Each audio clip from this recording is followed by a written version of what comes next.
We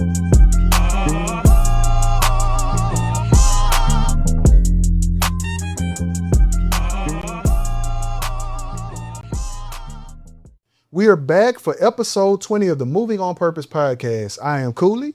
Stu. And we're happy to be back with you, man. If you haven't already, hit that subscribe button, hit that like button, and thank you for following us. We hit the B2O. Yeah, we're moving along. Dub. Let's keep moving. Stack 20s used to be a big deal when you put them on rims. So now we doing 20 podcasts, baby. That's what I'm talking about, man. So today our episode title is going to be The Power of Your Story. And this is our second guest. Very dope guest. Very excited to have him here. And I don't like to just put the camera on people without giving an intro. So let me read a little bit, brother. Okay. Today's guest has built an impressive career in journalism while using his platform to inform, inspire, and uplift communities across the country. He currently co-anchors Houston's morning show on Fox 26 from 7 a.m. to 10 a.m. alongside Melissa Wilson and returns each day to anchor Fox 26 News at noon. Before arriving to Houston, he served as an evening anchor and reporter in Cleveland, Ohio, where his outstanding reporting earned him 2 Emmys. Not 1, 2. 1 wasn't enough. I needed 2 of them, okay? Right. Throughout his career, he covered some of the nation's most impactful stories, including reporting the East Palestine following the Norfolk Southern train derailment. So that was all over CNN and Fox News and everything else, and he was out there in the thick of it. And helping lead award-winning coverage surrounding the protests following the unfortunate murder of George Floyd. A lot going on, man. So we definitely needed some good reporters out there. So beyond journalism, he's deeply committed to serving through organizations such as Kappa Alpha Psi Fraternity Incorporated, 100 Black Men of America, and National Association of Black Journalists. Most importantly, he is passionate about using his voice and platform to tell stories that educate, uplift, and positively impact our community. Please help us welcome Fox 26 anchor, Emmy award-winning journalist, community leader, and storyteller, my guy, DaLaun Dillard. Yeah, thank y'all for having me. Yeah, man, we appreciate it, man. It wasn't too hard finding your way over here? Not at all. It was good? No, I get my haircut. Well, used to get my haircut not too far. Oh, word? Okay. You like the green Great boy, huh? Yeah. Told you to ask me if you needed to know where to go. Yeah, boy. So you said that you've been in Houston going on about 3 years, right? Yes, sir. Where are you from and where have you been before you kind of set up shop here? I'm from Michigan. Born and raised in Battle Creek, Michigan, Southwest Michigan. It's like an hour, or over an hour or some change outside of Detroit. Okay. Where was I before this? I worked in Peoria, Illinois for 2 years. That's like 2 hours south of Chicago, 2 hours north of St. Louis, right in the middle of Illinois, literally central Illinois. Okay. From Peoria, I went in Peoria, I was a reporter and fill-in anchor. In Omaha, I was a weekend anchor. I was in Omaha, Peoria, worked there for 2 years. What'd you think about Omaha? There are Black people in Omaha. That's what I said. So I went to school in Iowa, and one of my best we did talk about that. One of my best friends was from Omaha, Nebraska, and he let me come down there for Thanksgiving. Man, great people, but they be out there killing each other a little bit. Yeah, and then you had to report it. Yeah, it's a little rowdy in Omaha, and it's separated by a train track, and they kill each other by like.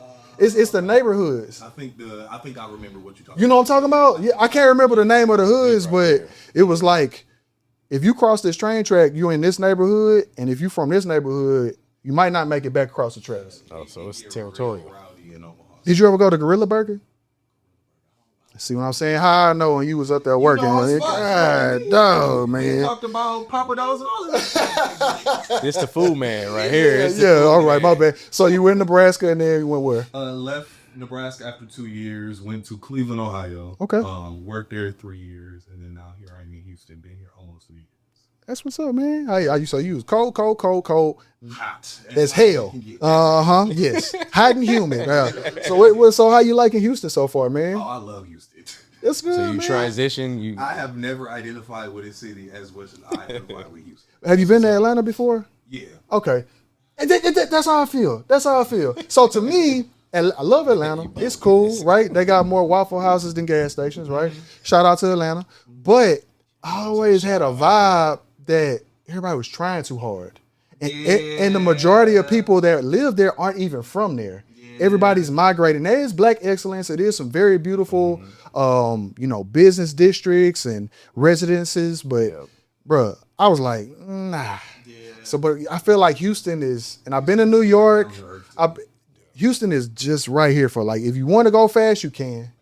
If you want to chill, move out a little bit further and not be bothered, you can. But if you want to drive in and get into something, whether you're in the arts, you're in the culture, you're in the food, music, diverse. I love it. Everything. I love it. Bro. I can't see myself living anywhere else. I couldn't say it better, to be honest with you. That is exactly what I tell people when they ask me how I feel about Houston, especially comparing it to when you compare it to a Dallas. People always do. Compare it to in Atlanta. Everything you want, you can get it here. Yeah. If you want the food, if you want the diversity, if you want to be in the streets, if you want to be in the mix, you can be inside the loop. If you want the slower life, if you want outside, you can be out in the suburbs somewhere. And I feel like that's and ultimately I really feel like Houston is so down to earth. Ain't nobody trying to be anybody. Everybody Southern hospitality are here. You can run your own race here, man. Do exactly what you want to do. And there's so many different lanes. Like it's just so dope to me because you want to run clubs. You want to ride bikes, bike clubs. Like workouts, jiu-jitsu on every corner. Like any food you want here, you can get here. Yes. Yeah. You need to start like a food tour. That's some little topic you need to do. Okay, that is a good idea. I'm just saying, bro. You need somebody to go with you. I can help. Because you can't eat out of it. I'll just take it home. Gave him an idea. I got you, man. I got you. So let's go back to Michigan. So you grew up there. Where you said you were an athlete. You ran track, and you said you ran a 400? Yeah. And he was running that thing under a minute. Under 50. Under 50. 50 said 48 to be exact. God. Put some respect on it. Okay. And then did that take you to college? It didn't specifically take me to college. Okay. But I ran in college. And where was that? For a couple years. Central Michigan. Okay. In Mount Pleasant, Michigan, and I ran there for a couple of years. There were people going to Central who are faster than me, and eventually track just did not become that much of a priority. It's always somebody faster, man. Is that where you found your love for journalism? 47. Yeah. That's where you transitioned a little bit. Yeah. That's where I found journalism. That's where I really found the love for what I do today. So I didn't figure it out until college. So that's my question. So when you were a kid, what did you think you were going to be when you grew up? It always changed, but I always wanted to be someone who, like, when you being younger, I used to watch the television shows and people would go to work dressed up, had like a briefcase. I just wanted to be like a businessman. You want to put a suit on. Corporate America. Yeah, I didn't even consider news, knowing nowadays I go to work, I'm dressed up. Yeah. I mean, you could Followed have been in your the dreams, pulpit. Yeah. I'm just saying, they dress up too. Depending on what church you go to. But I knew I wanted to do something that required me to work in the professional space. I just did not know what it was. My dad works for the VA. Okay. He works on the administrative side. Uh-huh. So I always saw him even sometimes dress up. Like, but I knew I didn't want to do what he did. Yeah. But you just wanted to dress up. That's where I needed to dress up and what I did. Yeah. I took an accounting class my senior year. I did great in accounting, but I was never good at math. Keep that in mind. Okay. This is high school or college? Accounting's, spreadsheets and stuff. Oh, I was finna say, you did that for fun in college. You a wild boy. Oh, okay. Fun.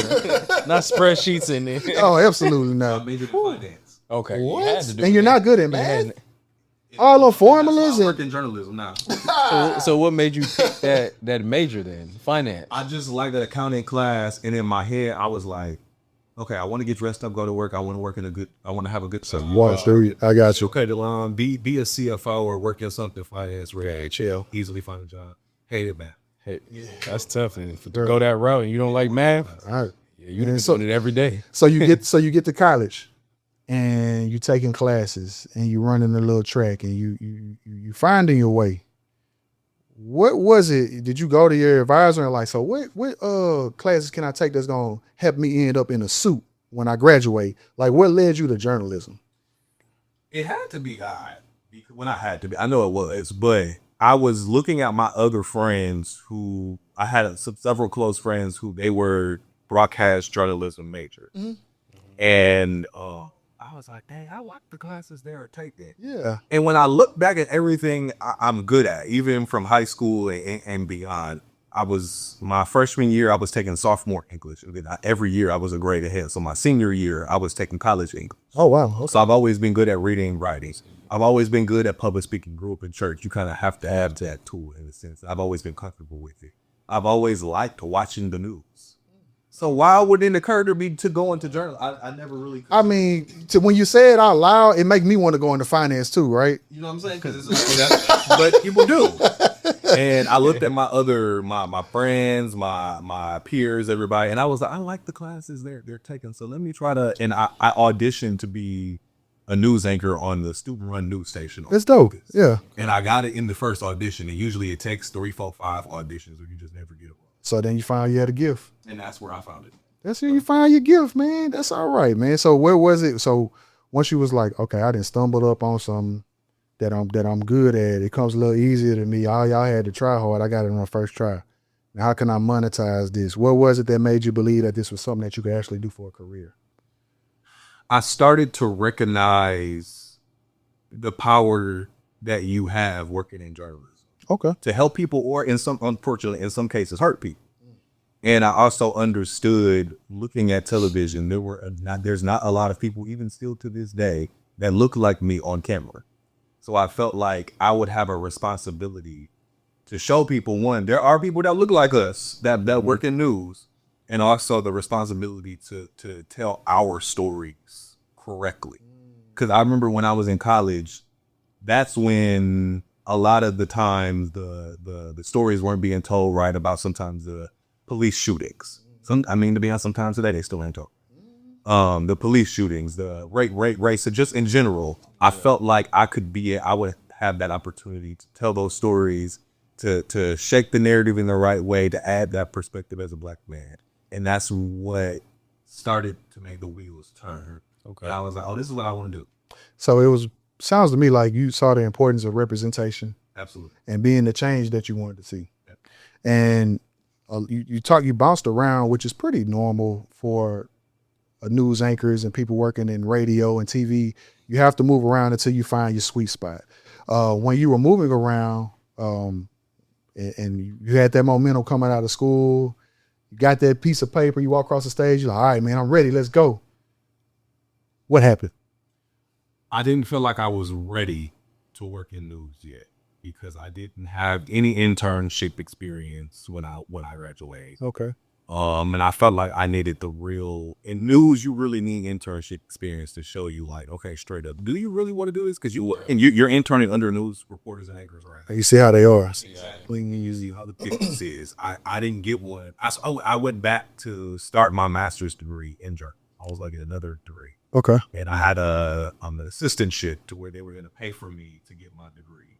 Okay. So they were paying for my That's degree. dope. Yeah. And I went back The spring semester, I graduated spring 16. I took the fall off of 16, and then I went back spring 17.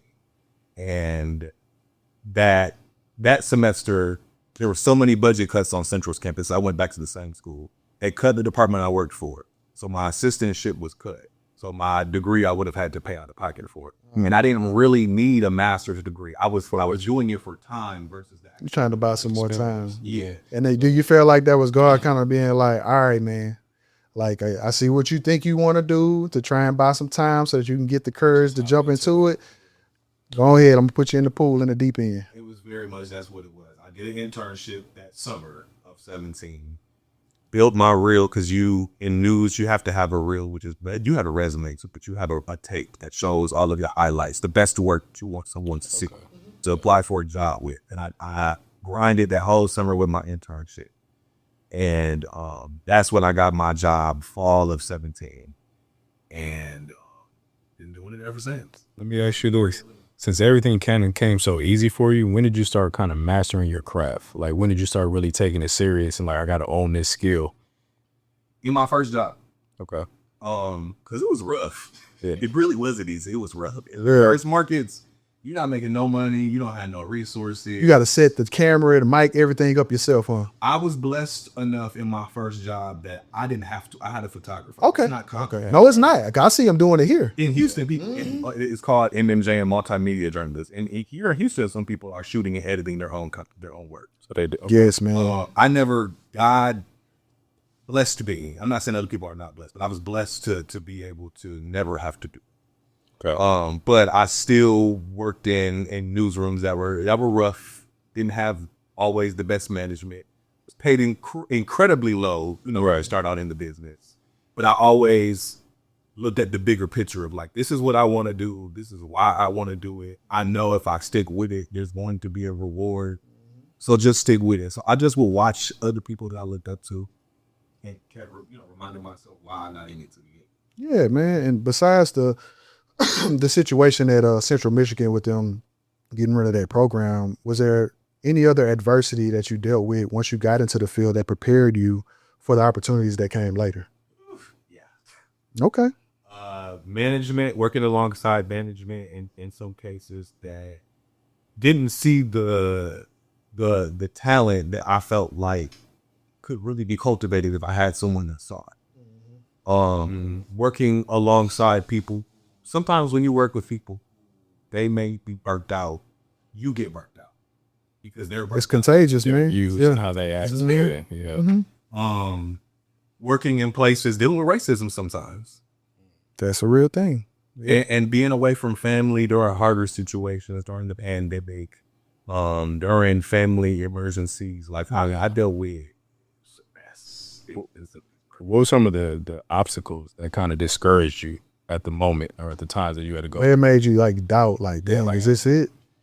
In Omaha, I had a boss, and I talk about this quite often, that hired me, but didn't believe that I really had the ability to be an anchor. He hired me as a reporter, weekend anchor, but he did not bring me in anchoring weekends initially. Okay. So it was always kind of like the goalpost for me was changing. Every single time we would have a conversation about, okay, what am I going to do on the desk? And he made it incredibly hard for me. I was always kind of like the short end of the stick is what I was always doing. And the boss just never really showed to be someone that he really cared or believed in me ever. And That's something that you had to get past and not let it deter you and discourage you. That's hard, man. Yeah. Right. That's hard. Well, they're supposed to be the ones lifting you up, especially when you're trying to get your feet up under you. You brought me here. Yeah. So You hired me. So if you didn't say what you hired me for. So Yeah. what was your pivot moment to handle that and kind of be like, let me just take the positive out of it and just keep moving forward? they made me the weekend anchor. But generally, when you're a weekend anchor, even here in Houston, if you anchor weekends, you anchor the weekend, Saturday and Sunday. Okay. And that station, it was just Saturday. And I anchored weekend evenings.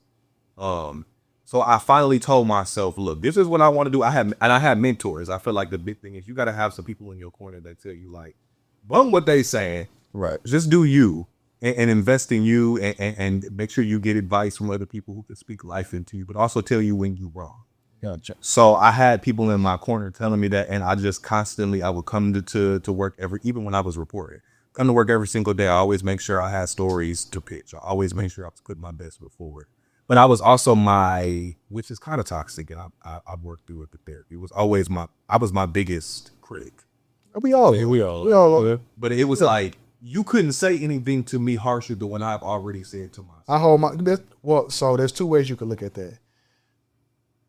You could look at a negative, or I have a standard that I hold myself to, and I'm constantly trying to reach it. Even when I do something, everybody's patting me on the back and telling me, good job. In my head, I'm like, yes, but I could have did it better, and I'm gonna do it better the next time. So I feel like therapy's good because we talk about the importance of that too, and then you working through that. But I feel like that's important though, because there's some people that don't have that and they think they just got it. They think they've made it, and they're not trying to continuously improve. The more toxic part for me though was like, whenever I would even make the smallest mistake, any issue, it would be on my mind for days. I could stumble in the one where I got you. in a newscast, she'd be like, bro, you couldn't even say that word. That's why they don't believe in me. That's the reason why you really shouldn't have got to, like, it was always like, anytime I made a mistake, I was always on me because I knew there was somebody above me that was always already like, you shouldn't have got the job no way. That's a lot of pressure, man. It is a lot of pressure, yeah. That's a lot of pressure, man. So, people see, but people see the finished the product, right? Yeah. They see you at the anchor desk. They don't see the journey. We're talking about the journey, right? So, what sacrifices did you have to make that people haven't seen? I know you said like you're here. Is all your family still back in Michigan? The sacrifices of like being away in a small city, not making nobody, when you're looking at your friends and you graduate from college. I have friends working in Chicago. I have friends working in New York. Obviously, you never see everybody's sacrifice regardless, but it was just like people thinking because I'm on television, Everything's good. oh, you're making great money. People was thinking because I was in Illinois, I was living in Chicago. I was living in Peoria. Peoria would be the equivalent of like comparing, you thinking I live in Houston and I live in Beaumont. Austin. Oh, I said Beaumont. That too, to be Yeah. I'm sitting No, man, shout out to Beaumont. No shade. We want all the fans, man. You about to man, continue, man. Like people always thought because I was on television, because the job I work, it looks glamorous, but it's really not. And I was working in Omaha, and 2020, obviously, everything, pandemic, George Floyd. My grandmother died from COVID. Oh man, sorry to hear that. The same boss that was giving me a hard time. You were working for him? I was working for him. I had told him the situation of like, look, my grandma's about to die. My family, they're all gathering, we couldn't go inside. Yes, Sierra Hole Lake though. Weird time, man. Told him everything about it, and he was just like, oh, like if you go, like you'll lose all of your vacation time. He was framing it in a way to make sure that I did not go, and I was still gonna go, but my had that vacation. Next generation, Yeah. they believe in like always doing exactly what your job says. Yeah. And I believe in like, I ain't thinking about what you're talking about. Yeah, I'm gonna figure it out. So I've made sacrifices, missing my grandmother passing away, being away from working every single weekend. To get to the point where you don't have to work every single day. Yeah, you got charged. Sacrifice. You got, like you said, you were a rookie, man. You know what I mean? It's no different than being a rookie officer. Like you come in working the craziest shifts with the weirdest off days. And if you come in with an expectation like, why they got off days? Or if you have a goal in mind to get to a place where it works for you and your family and gives you that flexibility, then you're good. But everybody isn't able to do that, right? So you found your gift on accident, right? And what you do is a gift. I have to remind you that, like, everybody can't do what you do and do it as well and as smooth and bring personality into it like you do it. So that's what separates you from the majority of people in Houston. I don't know if everybody told you that, right? But how do you handle the pressure of being on live TV? This is for people who have never done it before. Being on live TV, popcorn reading in front of this ain't Peoria, Illinois. This is Houston. Millions of people watching, right? What's your kind of routine? Like, do you have a breathing? Do you go in it? Are you like jumping around like before a track meet? Like, what do you do before you get in there to get yourself right? I read through my scripts. Okay. Sometimes you don't have any scripts. Sometimes you just gotta ad-lib and know. And you have to, working in news, you have to be someone who naturally just watches the news, and somebody who is naturally curious and honestly naturally nosy. And somebody, I'd be a little messy. You got to think about stuff a little bit different. Right. So you don't, especially, I feel like if you're an anchor at this level in a market like this, should nobody be having to tell you what's going on in Iran right now. You should already be pretty well versed and do your homework. You should already know what's going on with the screw worms and beef right now. In a sense, have an idea. You should know the World Cup is about to start. So if you have an idea of general world events, stuff going on already naturally, plus reading through your scripts, knowing what you're talking about, knowing the city that you work in, you got to know Houston, which is intimidating first coming in. Got some weird name streets out here. I don't even know how to pronounce Kirkendall. You just did it right. I'm saying now, but when okay. I started, Like, what is this? I didn't know where Greens Point was. Yeah. Did you get Westheimer down the first time you saw it? I did because I used to come here. Oh, yeah. Okay. I knew I got it you. was on West. Okay. He knew how to get to the function. That's all right. We ain't judging. Oh exactly man, where the stuff you knew was at. some spots. I knew some These spots. I got you. But I didn't know. I couldn't have told you I-10 going west was the Katy Freeway and I-10 going east was the East Freeway. I didn't know the difference. I didn't know the North Freeway versus the Gulf Freeway. And Houston is so intimidating. If you grew up here, you get used to it. Yeah. Saying But it Line, but he's it from can- here, so it's easy for But him. Mountain Creek, Michigan. No, bro, because I had I'm brought not some- from here either. So I brought my boy from Omaha with me when I graduated from college, and it was him and a chick from Iowa. We were all together, and they like, you got to drive because driving in Houston can be intimidating. Like if you don't can't know what drive. that Y'all fast lane y'all is can't for, drive, man. I'm not gonna argue with you. Yeah, it's crazy. I'm not gonna argue. I've been in LA. Y'all just can't drive either. We drive better than y'all. Yeah, depending on who you ask. I can't hold you up, bro. Houston, it's like Thank you. Finally, somebody on my. Who Thank said you. they got a Thank you. license? And they don't. No license, no insurance.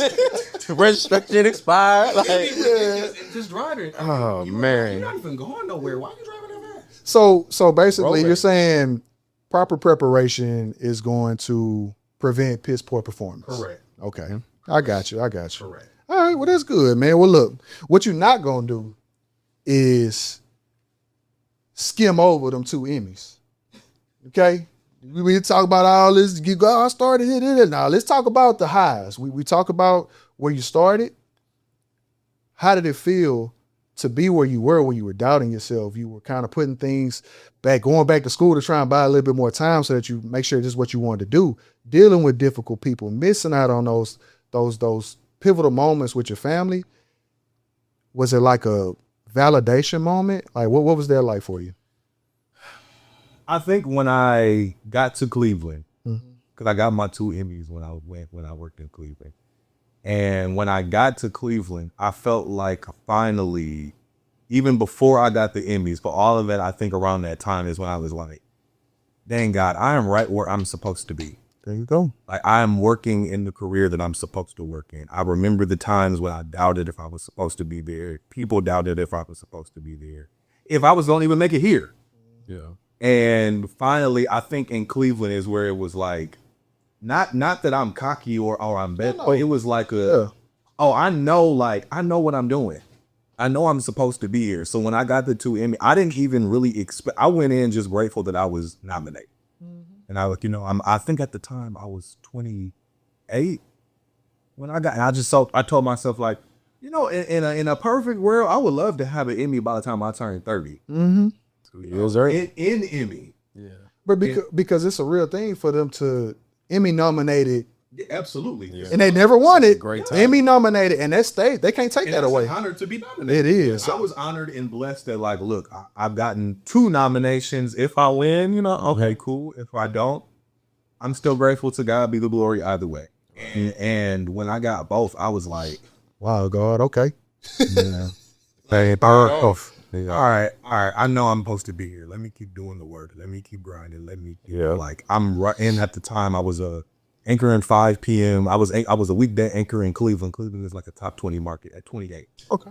So I was like, for me to do that, Yeah. God, you got in my steps. You ordered my steps. Put me in place. Yeah, don't doubt it now, man. I think that was just him like, hey, here's a little confirmation. Check to the plan. It's a little confirmation for you. So you talked about the importance of representation. You talked about the importance of using your platform to give those little kids somebody that can look at you and see themselves doing what you're doing, right? So you talked about, I've been on community events with you, and I know the importance for you to be out there and using your platform to uplift communities. Why is that important to you? I always believe to whom much is given, much is required. Mm. And if God blesses you with something, it's not just for you, it's for other people. It's for you to give back to someone, to show someone that God is good, to show someone why God put you there, to show someone, the things that you can do and the things that they can do if they're in the same position. So I always, my mentors always showed it to me, and I just always believed, especially I knew once I'm finally in a position in a large market where I'm anchoring somewhere, I'm gonna always make sure I'm involved in the community. I'm good, even in smaller, even when I work at Peoria, but I'm gonna always be involved. I'm gonna always make sure that the community sees me, not just on TV. You're gonna see me out at events, involved in my, whether it be it my fraternity, be it 100 Black Men, whatever it may be, because I feel like that is a requirement. Like you can't serve a community and you just serve it on TV. You're not really serving the community. What are you doing? Yeah. You're just doing a job. You're just doing a job. So, go ahead. Well, let me ask you, backtrack on mentorship. What are some of the mentors that kind of impacted your career that you kind of want to honor and give praise to? I know it's a lot, but if you could narrow it down to a list. My mentor, Walter Smith Randolph. Just talked to him. He just saved me from a crash out a couple of days ago. Okay. He works in New York City, works for the CBS affiliate in New York City, and I owe him literally my career. I met him when I met him when I was a student at Central. He came on Central's campus, Central Michigan's campus. He was covering a protest. And I just came up to him and was like, oh, I'm going to school to be a journalist. I want to be just like you, et cetera, et cetera. And that has become one of my best friends, my big brother, it's not even like my mentor. That's my friend. Right. And he saves me a lot. Yeah. I have another mentor, Tanika Smith Hughes. She's an anchor in Jacksonville, Florida. That's like my big sister, my mom. I call her my auntie, all of that.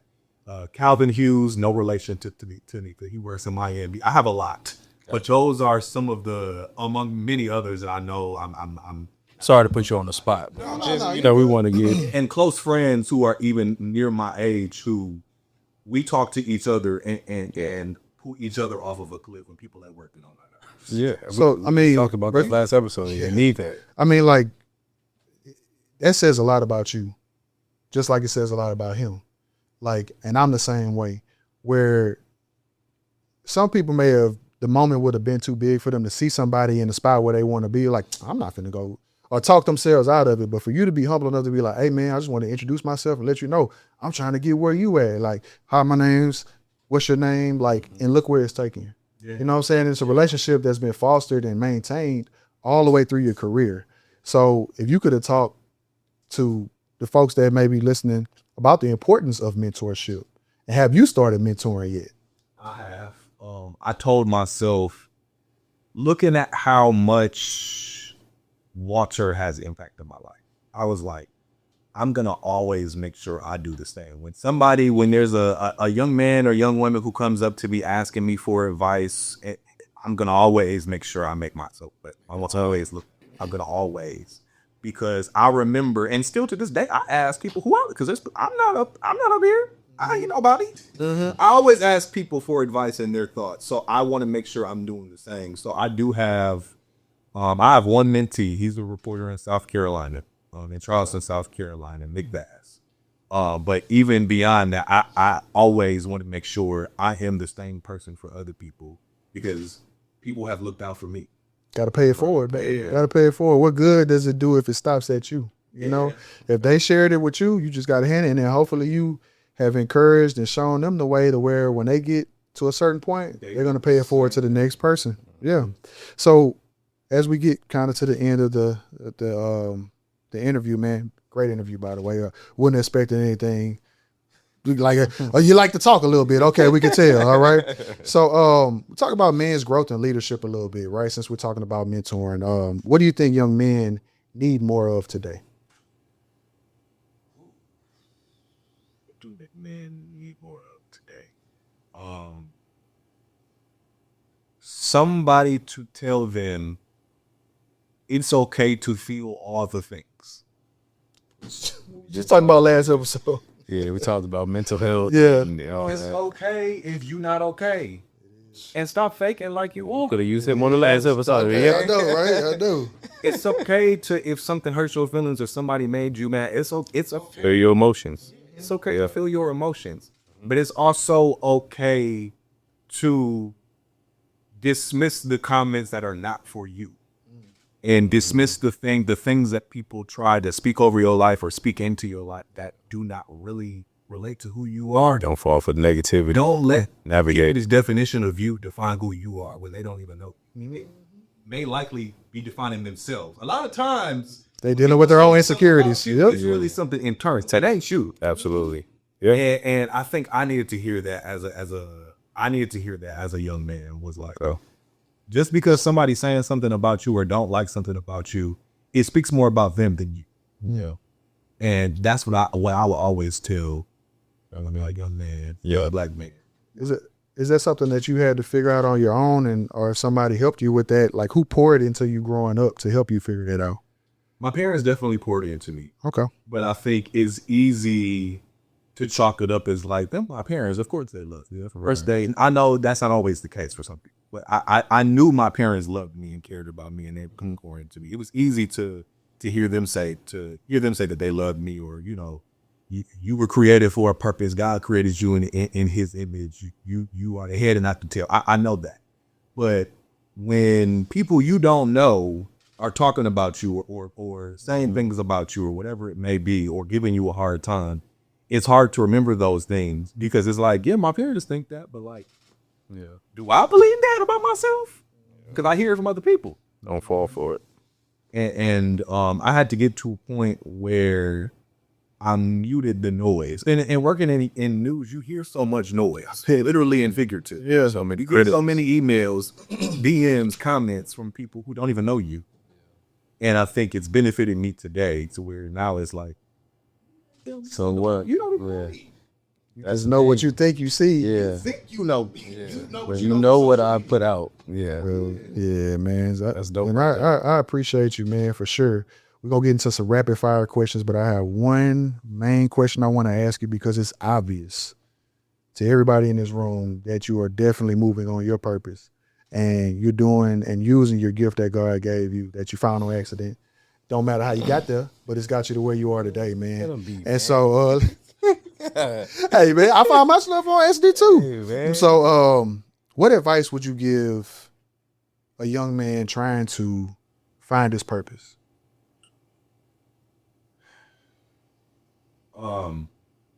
From my perspective, because I'm a believer in God, I can only give it from that perspective. Allow God to lead you and guide you, and you can control it anyway. Like I used to try to instill today, try to control things, and it'd be like, you're not even controlling it. You're not. Allow God to be you a purpose. Allow God to show you where you're supposed to be, and the room is already prepared. The door is already unlocked. You may have not gotten to the door, but it's already unlocked for you when you get to it. So I allow God to show you and lead you and guide you, but don't let other people deter you from the things that you like to do. And because one of those things you like to do actually may be your purpose, just somebody's convincing you it's not. And do you look at those as tests to see if you're ready to get to it? I do. And I believe that other people need to do the same thing. Look at the when someone tries to deter you, oftentimes that might be the place you're supposed to be. Yeah. I agree. Unless they try and get you to do something that you're not supposed to do. But I agree with you 100%, man. Thank you for sharing that. All right. You ready for these rapid fire questions? All right. Good luck, man. I don't know what he's going to say. I'm just giving you a warning now. All right. Houston or Cleveland? Houston. Okay. Morning person or night owl? Morning. Most influential mentor? Walter Smith. Biggest career lesson? Shut up. Really? Listen more than you talk? Shut up with that part too, but everything that comes to your mind. Don't need to be said. Keep them intrusive thoughts. When you mad, Yeah, them intrusive thoughts, man. be quiet. Gotta fight them. Yeah. Gotta fight them. Okay. Legacy or success? Legacy. Okay. All right. Already? One word people would use to describe you that actually know you, not the people that see you on TV.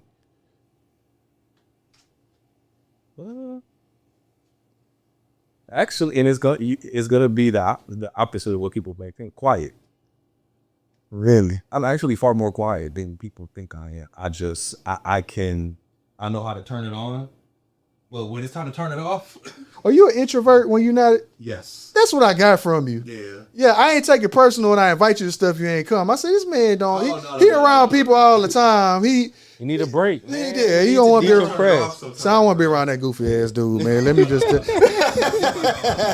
I'm messing with you, man. All right, last two.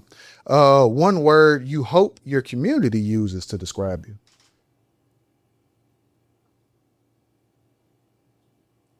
Committed. That's it. I mean, you out there. I hope they feel that way. Yeah. About me, that I want to be here. I want to be. And lastly, what does moving on purpose mean to you? Moving on purpose mean to you.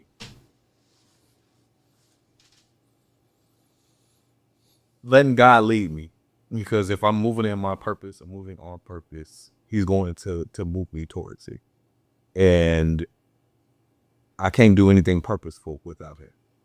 So letting God lead me where I'm supposed to.